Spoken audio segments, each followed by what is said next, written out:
Yang terkasih di dalam Tuhan kita Yesus Kristus, shalom. Yang di luar shalom. Ternyata yang di luar juga banyak.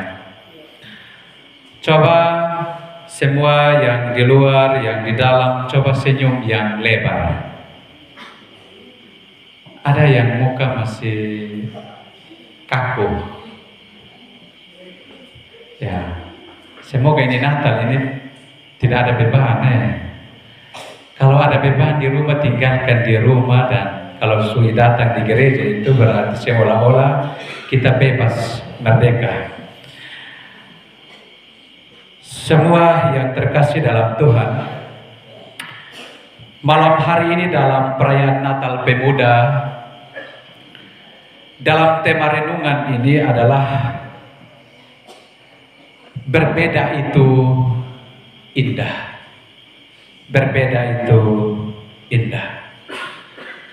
Akhir-akhir ini pemuda-pemudi zaman now dong biasa bertanya begini, dari mana datangnya cinta? Dong bilang begini, dari Facebook turun ke WA. Begitu kira-kira begitu toh. Dari FB, kenal di FB, lalu kemudian minta nomor, lalu mulai WA. Tetapi pertanyaan kedua begini, dari mana datangnya kecewa? Pas ketemu mukanya beda. Pernah alami begitu kok? Belum Bayangkan di Facebook atau di WA, dong muka ini, yang muka yang penuh jerawat, semua bintik-bintik hitam, dong akan buat atur sampai muka itu mulus. Hidung yang pesek juga dong akan bikin jadi mancung yang tinggi-tinggi. Maka laki-laki atau perempuan, dong semangat mati mau ketemu. Dong mandi bersih, parfum yang tinggi, dari jauh wangi. Dong janjian ketemu, pas ketemu dong kecewa. Kasihan itu perempuan atau itu laki-laki juga, mata sipit celah. Itu berarti kita ini tertipu. Tapi semoga pemuda-pemudi yang di luar, di dalam tidak pernah tertipu begitu Tidak. Semoga tidak begitu. Pemuda-pemudi pernah lihat orang buta bercinta. Kan biasanya orang bilang cinta itu dari mata turun ke hati. Tapi orang buta dong tidak lihat bagaimana dari mata turun ke hati. Terus dari mana? Di mana? Ya entahlah dari mana di mana. Yang penting dong bercinta Yang penting dong bercinta. Tapi bayangkan, coba perhatikan baik-baik. Orang buta kalau bercinta, dong mesra habis. Berbeda dengan kita yang normal-normal. Itu orang cinta pakai apa? Pakai masako kok, pakai vicin kok, pakai apa? Tidak. Orang kalau bercinta, kalau pakai rasa, itu berbeda Itu berbeda dengan orang yang bercinta karena nafsu. Orang kalau bercinta, kalau pakai rasa, pakai perasaan, dia akan sayang betul-betul. Biar tidak mandi juga, karena dia cinta pakai perasaan. Jadi bilang, saya sayang kamu kuat-kuat. Tapi kalau dia cinta hanya karena nafsu, Karena dia lihat dia pun ganteng, lihat dia pun cantik, lihat dia pun harta benda, tak salah sedikit bilang sudah kita putus. Perempuan atau laki-laki itu bukan hanya lu saja, terlalu banyak. Saya putus lu di ini hari, besok saya sudah ada. Putus satu, tumbuh 1000. Wah, ini anak muda dong ini. Aku ya. Kira-kira yang pemuda-pemudi yang masih jomblo, dong boleh ketahui ini. Kira-kira kamu cari pasangan itu seperti apa? Yang idealnya seperti apa? Ya ini ibu ini, ya artinya dia lincah sekali yang halal yang Tuhan punya nih. Nah yang jemaat dong, cari pacar itu idealnya seperti apa? Ya, bagaimana? Seiman. Tapi ini malam kita pun tema bilang berbeda itu indah. Bagaimana dengan mama pergumulan hati? Sucinta sama kita beda agama, sucinta sama kita beda gereja. Berarti kita tidak bisa bohongi kita pun perasaan Berarti kita gas korek. Ya namanya kalau cinta, kita itu sepertinya orang mabuk. Kita tidak mabuk, kita akan mabuk asmara. Dan kita akan tidur tidak akan tenang. Walaupun berbeda. Bapak, saudara-saudari yang terkasih dalam Tuhan. Berbeda itu bukan berarti tidak bisa berjalan bersama. Saya ulang. Berbeda itu bukan berarti tidak bisa berjalan bersama. Bisa. Ya. Bisa berjalan bersama. Ada satu koster, dia bukan agama Kristen. Dia bekerja di salah satu gereja di Jawa. Dia sudah mengabdi dan dia sudah jadi koster itu sudah 30 tahun. Tapi dia agama Islam. Lalu kemudian dia menjadi koster di salah satu gereja Protestan. Jadi artinya bahwa benar kita berbeda, tetapi bukan berarti tidak bisa berjalan bersama. Menurut Bapak Mama semua, kita yang hadir ini kita sama atau kita berbeda? Kita tidak sama. Ada yang bilang, Papa Nyafet ini dia tidak sama dengan ini. Ya kok memang saya beda. Rambut saya beda, hidung saya beda, mulut saya beda, alis mata saja kamu tipis, saya agak tebal. Berbeda. Yang nona dong saja dong cungkil lompong alis mata jadi tipis-tipis. Baru dong pakai apa lagi? Yang apa? Pensil alis. Saya juga ngomong karena saya punya istri juga begitu. Kalau dia habis mandi kita tunggu sudah. Artinya dia mulai ukir sedikit-sedikit. Padahal kalau alis mata aslinya dia tidak sambung sampai di bawah sini, dia putus. Tapi karena dia pakai itu pensil itu, dia mulai coret. Akhirnya dia menjadi agak tebal, agak tipis dan panjang. Padahal kalau lihat pendek saja dia punya alis mata. Ya. Jadi kadang-kadang ini kita tertipu. Ya. Dengan orang punya alis mata. Padahal dia habis mandi, dia punya alis mata tidak panjang, pendek. Dan tipis juga, tapi dia sengaja kasih tebal. Yang duduk ini ada yang begitu. Tidak. Ya. Kita berbeda, Bapak Mama.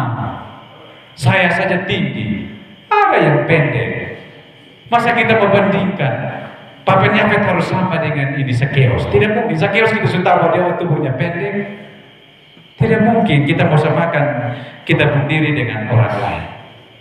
Biarkanlah kita berbeda, tapi supaya terlihat indah itu, kita jangan saling melukai satu dengan yang lain. Amin kok?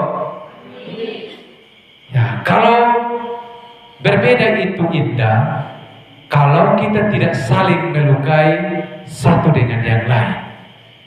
Biarlah perbedaan itu ada di dalam diri kita, itu sendiri. Jadi kalau hidung PC, jangan pi dokter lagi kok kas mancung. Biar sudah memang dari sononya begitu, dia PC ya PC sudah. Pak Mama atau Pak Mama mau putih, kita dasarnya su hitam. Biar mau lulur sampai di mana juga kalau masuk sawah keluar kembali itu tetap kulit tetap hitam. Jadi memang dasarnya su begitu. Jadi biarkanlah dia terlihat alami.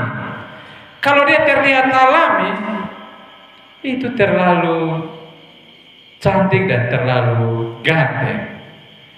Yang menjadi susah itu bibir sugaga, tapi tiba-tiba kalau kita laki-laki perempuan kita pakai bibir merah yang tebal, dia sudah jadi kermana kok. Apalagi tidak lihat kami di cermin kok bulu-bulu kok ada yang sudah naik sampai di hidung. Coba lihat yang baik, ada yang sampai atau ada yang sampai di dagu. Maksudnya bagus. Tapi coba berdiri di itu cermin, dan cermin itu tulis, sudah rapikah Anda? Kas rapi. Tapi ada yang kalau misalnya saya lihat orang pengantin dong itu kalau menikah, kadang dong taruh bibir merah di sini, di sini, di sini, di sini, supaya maksudnya terlihat cantik begitu Jadi hanya di muka ini ada bintik-bintik merah begitu. Ya bagus juga. Ya lucu tapi ya bagus juga. Bapak Mama saudara-saudari, di Korintus ini, Korintus dikenal dengan kota yang sangat majemuk, kota yang bukan hanya satu suku, tapi berbagai macam suku ada di kota Korintus. Dan kota Korintus ini dia terletak di dekat pelabuhan. Otomatis dia secara perekonomian sangat lancar. Tetapi dong juga berbeda. Ada yang orang Yahudi, ada juga orang Yunani. Dan di dalam konteks jemaat Korintus juga secara keagamaan itu ada berbagai macam-macam karunia. Kalau kita baca di bacaan kita di pasal 12 ayat 1 sampai dengan ayat 11, itu omong soal karunia yang berbeda-beda. Tapi kalau kita hubungkan dengan pasal 3, itu omong soal perselisihan. Ada yang menganggap diri bahwa saya dari golongan Paulus, ada yang menganggap diri saya dari golongan Kefas, ada yang menganggap diri saya dari golongan Kristus, ada yang menganggap diri saya golongan Mesias dan sebagainya. Sebenarnya di jemaat Korintus itu mereka tidak pecah.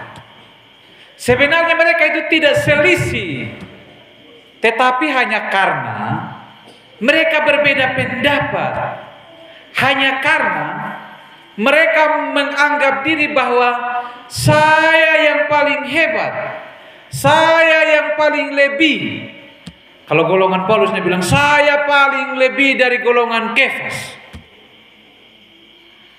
Karena masing-masing saling menonjolkan diri mereka, lalu kemudian karena mereka tidak saling mengakui kelebihan di antara mereka, maka terjadi perselisihan di antara jemaat.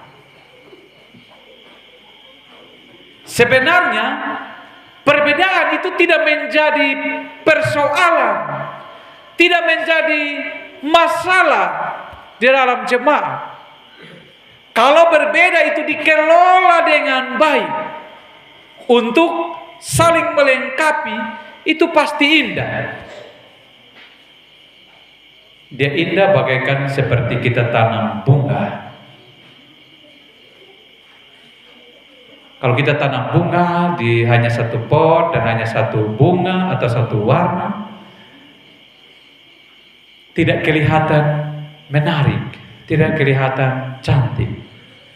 Kalau dikatakan menarik, dikatakan indah, itu berbagai macam tanaman-tanaman bunga itu baru terlihat indah dan cantik.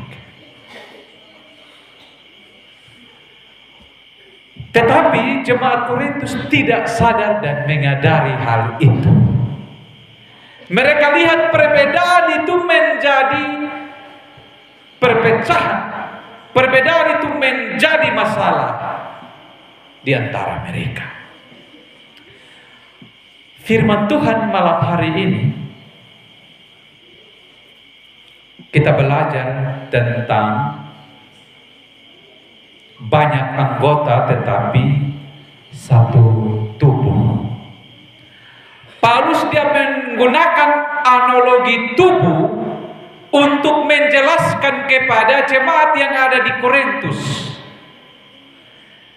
Dia pakai ini tubuh supaya jemaat di Korintus itu cepat memahami tentang pentingnya kesatuan di dalam jemaat. Jadi dia menjelaskan tentang persatuan, kesatuan di dalam jemaat itu ibarat seperti tubuh kita manusia. Coba bapak mama, anak-anak muda bayangkan, ketika kita bekerja lalu kita potong kita punya tangan atau kaki. Apakah kita akan beraktivitas? Kita akan bekerja dengan normal? Tidak. Karena misalnya tangan sakit, pasti semua anggota tubuh ini pasti merasa sakit. Tidak ada yang bilang kaki yang kena potong, lalu kemudian kaki yang sakit. Tidak. Karena saraf-saraf ini bukan hanya terletak di kaki saja, tetapi semua anggota tubuh ini akan terganggu kalau ada anggota tubuh kita ada yang sakit. Berarti kita saling membutuhkan satu dengan yang lain. Kita berbeda-beda, tetapi satu. Kita berbeda-beda tetapi satu. Yang punya fungsi masing-masing. Kita pun pekerjaan juga pasti berbeda-beda. Tetapi jangan katakan bahwa saya ini petani, jadi saya yang hebat, karena saya yang siapkan padi, jagung, ubi, semua saya yang paling hebat. Atau ada yang bilang saya ini yang kesehatan, jadi kamu sakit kamu mau kemana? Pasti ujung-ujung kamu di rumah sakit atau ke puskesmas.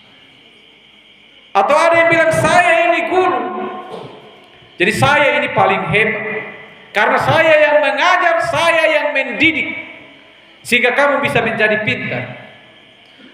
Atau saya misalnya saya pendeta, saya katakan bahwa saya ini yang pendeta, saya yang lebih semua. Karena kalau kamu baptis, kamu sini, kamu nikah, kamu gimana? Ujung-ujung pendeta. Semua mengklaim diri bahwa dia yang paling hebat. Itu namanya kesombongan.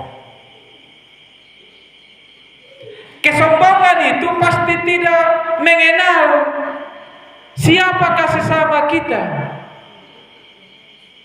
siapakah saudara kita, siapakah adik kita, siapakah kakak kita, siapakah orang tua kita.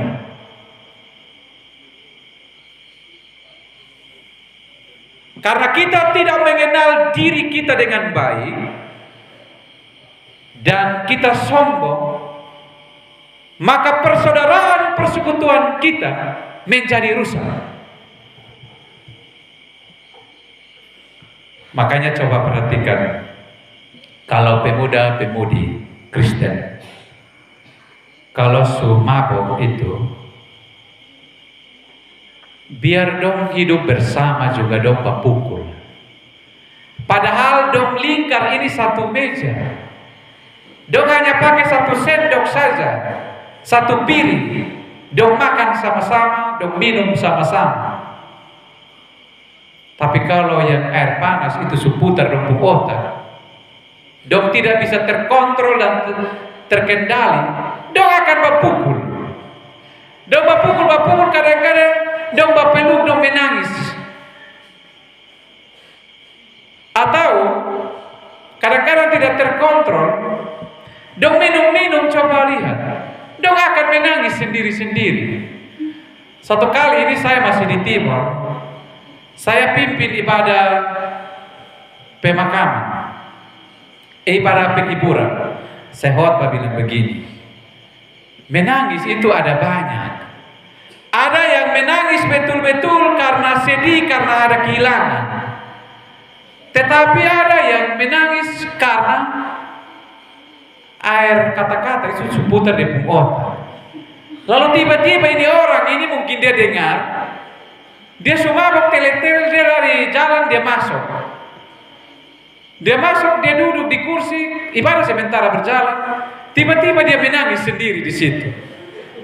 Menangis tidak puas, dia tidur di tanah situ sementara kami ibadah, dia tidur di situ, dia menangis. Tapi di pemuda ini dilema menang tidak ada ya. Maksud kita lihat ini rasa lucu. Artinya bahwa dong tidak sadar bahwa dong sedang menghukum dong diri, tapi dong tidak sadar itu. Apalagi bakal lain lagi. Jadi ingat kita punya tema malam hari ini. Kita berbeda, tidak masalah. Ya. Berbeda itu indah sekali. Kalau kita hidup saling menghargai satu dengan yang lain. Saling memahami satu dengan yang lain. Dalam pembacaan kita,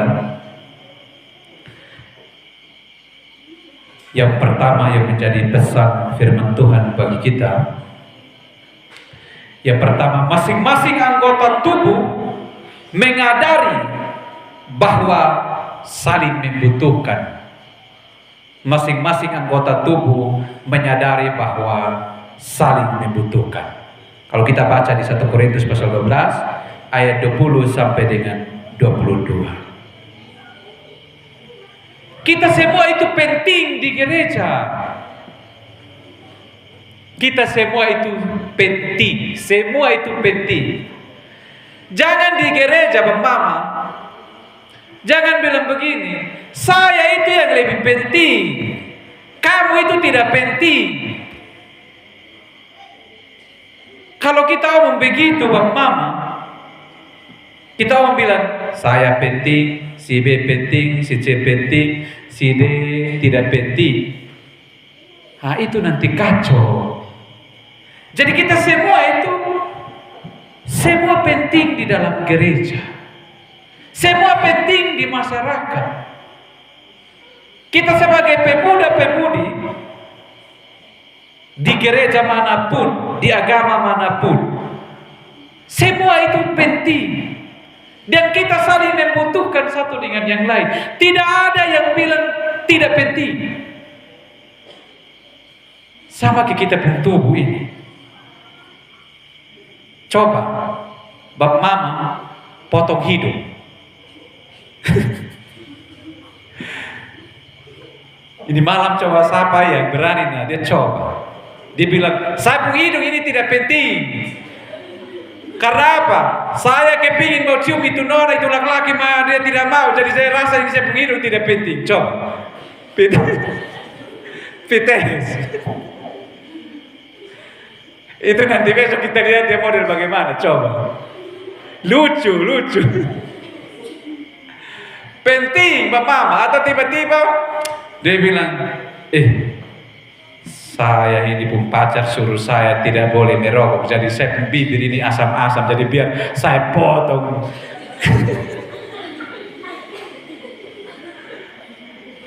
Itu pasti aneh. Kalau dia sudah terbela di sini, dari jauh saja orang akan lihat gigi dong semua. Jadi kalau kita penganggota ini salah satu aneh, ya. Jadi pemuda-pemudi jangan sampai di malam dia bilang, saya pun pacar suruh saya jangan merokok, jadi biar saya potong saya pun bibir saja. Kalau dia tidak enak, dia tahan. Kau memang suka sama suka, memang syaratnya begitu. Ada yang nona yang bilang, kalau pacaran dengan saya harus ikut. Ada satu kriteria. Pertama, jangan merokok. Yang kedua, jangan jalan dengan nona yang lain. Kalau tidak kita udah putus. Jaga baik-baik dulu dia perasaan. Kalau sakit dia pun hati berarti sudah. Laki-laki juga bukan hanya satu, jadi putus. Tapi di sini tidak ada begitu ya. Saya lihat muka-muka segar. Jadi kita tidak boleh mengabaikan, ya. Tidak boleh mengabaikan satu dengan yang lain. Jadi kalau baru pacaran jangan pukul orang pengen nona. Kalau kita pukul orang pengen nona, orang pun bukan laki karena kita belum sah. Maksudnya kita pun kekasih hati, jangan sakiti dia. Karena kita belum belis. Ya, ini orang dong. Saya lihat dong berpacaran tapi makan puji, padahal dong belum belis. Mau kokong dong belum bawa pi. Tapi dong suka pukul. Ya. Maksudnya pikir baik-baik. Ketika kalau kita cubit kita pun pacar, dia rasa sakit. Karena kita cubit itu dia pun tubuh. Apalagi kita pegang Marco, saya pegang Amir telinga, saya putar telinga. Dong berpacaran, dong saling mengkhianati satu dengan yang lain. Dong saling melukai satu dengan lain. Sini tidak ada semua dong buka-buka cantik, buka-buka ganteng. Jadi dong tidak pernah begitu. Jadi kalau berpacaran itu jangan cubit orang. Maksudnya kalau cubit cinta ya tidak apa-apa. Tapi kalau cubit ya karena kekerasan, hati-hati.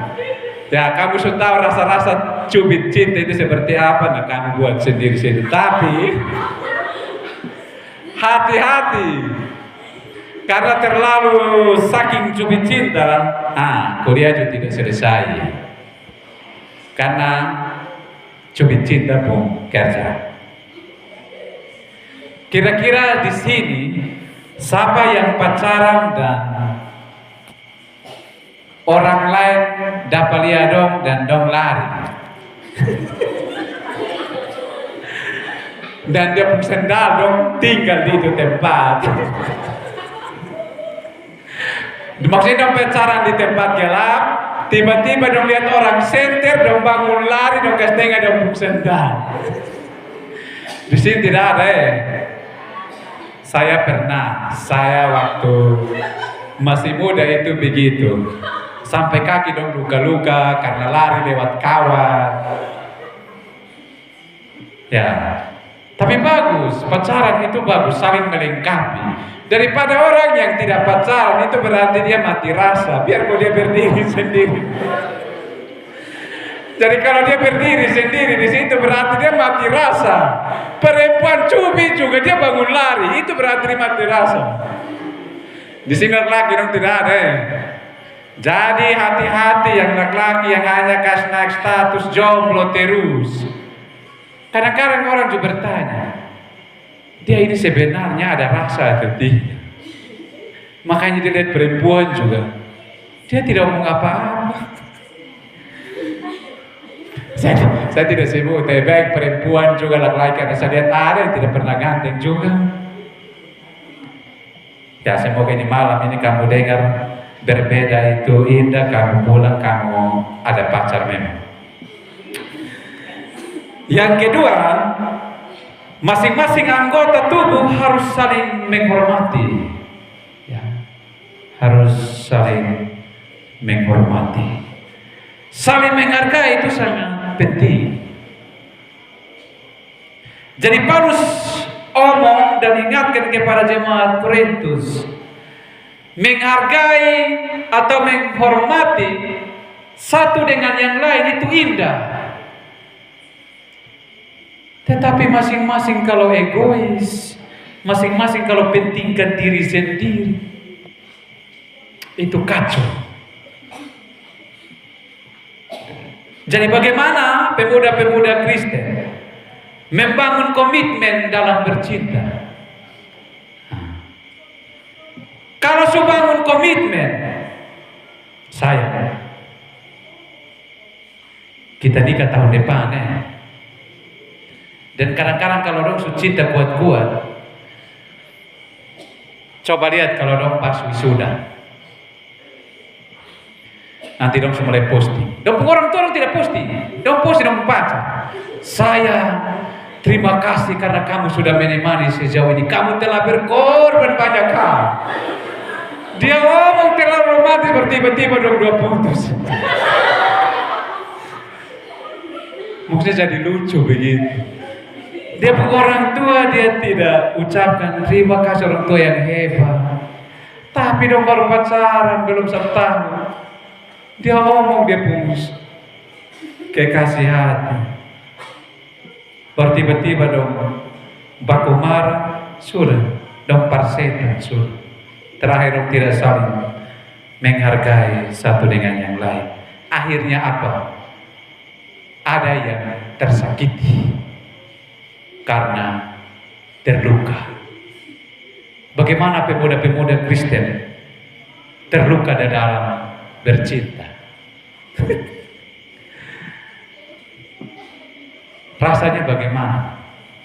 Rasanya kayak mana kok? Tidak mau tidur, tidak mau makan, karena saya ingat dia. Padahal dia yang memulai, kita dua putus. Dia yang memulai bilang kita udah putus, baru terakhir dia bilang, aduh saya mau kembali dengan dia, tapi tadi saya sudah ngomong bilang kita putus jadi.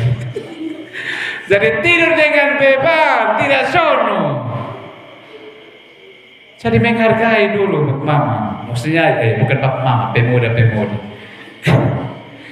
Jadi harus saling menghargai dulu, jangan buru-buru ambil keputusan. Kalau kita emosi, kita marah, meledak, lalu kemudian kita ambil keputusan, pasti antara saya dan dia pasti terluka. Amin ya. Kita omong begini, kita sutu aja deh. Yang mudah dong saja ya, mengaminkan Yang ketiga, masing-masing anggota tubuh harus saling memperhatikan. Kalau kita baca di 1 Korintus pasal 12 ayat 25 sampai 26, harus saling memperhatikan. Makanya di mainan ini antara perempuan atau laki-laki dong pacaran di Mataru atau di Kalabahi, tiba-tiba WA masuk, saya ini rasa ke demam, sayang di mana? Dan saya ada kerja, dia bilang saya bisa mengerti saya kok, datang dulu, bawa saya pergi di tempat reklamasi kok kita makan ini lalapan ayam. Pasti kerja biar kemana juga alasan bagaimana, saya yang minta. Berarti kalau malam Kawan-kawan pemuda yang jomblo dong gas begini. Pasti gas. Karena orang bilang begini. Kalau cinta itu kalau sudah melekat, tai kucing rasa coklat. Itu cinta bekerja. Jadi biar bagaimana juga pasti kita akan pergi. Maksudnya tidak masalah. Kita saling memperhatikan. Tapi yang anehnya yang kalau sutua baru dia bilang bisa datang kok. Ini kalau yang 02 dong datang. Nah, ini berat. Tapi ada yang sutua tapi dia lebih semangat pacaran ulang lagi lebih dari yang anak muda. Dong saling berpiara, saling memperhatikan satu dengan yang lain. Pemuda dong tidak baku piara, orang tua dong baku piara. Makanya ada istilah bilang STNK, sudah tua nakal kembali. Tapi di sini tidak ada STNK sudah tua nakal kembali. Yang nakal itu hanya anak muda saja. Jadi tubuh ini harus saling memperhatikan satu dengan yang lain. Ketika ada yang terluka, harus memperhatikan. Sama juga dengan kita muda-mudi. Kalau kita pacaran, supaya dia pun hati itu jangan berubah, dia hanya untuk kita saja. Harus perhatikan dia baik-baik. Tapi kalau kita malas tahu, dia WA kita tidak pernah balas, dia cuma malas tahu, dia bilang sudah. Dia juga saya WA dia tidak balas-balas, jadi tidak usah. Kalau masing-masing ikut dia pun jalan, kita tidak saling memperhatikan satu dengan yang lain, jadi biar sudah. Sama dengan orang tua, suami istri juga begitu. Supaya suami atau istri jangan berpaling ke yang lain, ke 02, harus saling memperhatikan. Suami datang harus ada makanan, harus ada di meja. Tapi kalau tidak ada, tetangga bilang mari saya ada siap makan. Sudah, dia pun habis supi sebelah yang tetangga. Karena godaan itu terlalu besar, mama. Jadi supaya only one, cinta itu hanya satu, maka saling perhatikan satu dengan yang lain. Bapak, mama, saudara-saudara, berbeda itu indah. Maka lewat peristiwa Natal ini, di ayat 27 sampai 31 bacaan kita ini, kita pun karunia itu berbeda-beda. Kita pun talenta itu berbeda-beda. Maka pemuda-pemudi Kristen yang hadir malam hari ini, kalau punya talenta bernyanyi, bernyanyilah. Bilang tidak Pak Pendeta, saya ini bisa menyanyi, tapi tidak bisa di umum, tidak bisa di gereja. Saya ini hanya khusus bernyanyi di kamar mandi saja, cukup. Pas saya mandi saya menyanyi, itu saja. Tapi di luar dari kamar mandi saya tidak bisa Pak Pendeta. Nah ini bagaimana? Semua talenta itu kalau indah, kalau kita satukan untuk kita mempermuliakan nama Tuhan.